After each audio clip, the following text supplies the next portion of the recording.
পলাশ সাহার মৃত্যুর পর শুরু হয়েছে নানা চমকপ্রদ মোড়। এবার সামনে এলো আর এক বিস্ফোরক তথ্য।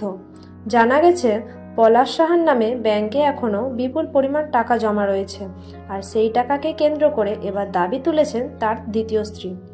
ঘনিষ্ঠ সূত্র জানিয়েছে ওই নারী দাবি করেছেন পলাশ তার জীবদ্দশায় অনেক কিছুই প্রতিশ্রুতি নিয়েছিলেন এবং সেই প্রতিশ্রুতি অনুযায়ী এখন তিনি পলাশের ব্যাংক অ্যাকাউন্টে থাকা টাকায় অংশীদার দাবি করছেন।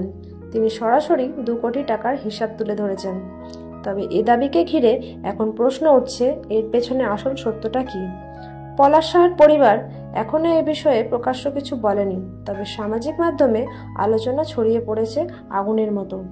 এক পক্ষ বলছেন পলাশ যদি সত্যিই তাকে জীবদ্দশায় কিছু প্রতিশ্রুতি দিয়ে থাকেন তবে সেই দাবি খারাপ কিছু নয়। অন্য পক্ষ আবার মনে করছেন এখন এসব দাবি তোলা অনুচিত এবং এটি পুরো পরিস্থিতিকে আরো জটিল করে তুলতে পারে। তবে একথা এখন প্রায় নিশ্চিত, পলাশ সাহার আর্থিক দিকটা নিয়েও বড় ধরনের টানাপোড়েন শুরু হতে চলেছে। আপনি কি মনে করেন, এই দাবির পেছনে কি সত্যি কোনো ন্যায্যতা আছে, নাকি এটা নিছক চাপের খেলা? আমার তো মনে হচ্ছে টাকার জন্য এত কিছু হচ্ছে। আপনি কি মনে করেন নিচে কমেন্টে জানিয়ে দিন আপনার মূল্যবান মতামত। ধন্যবাদ।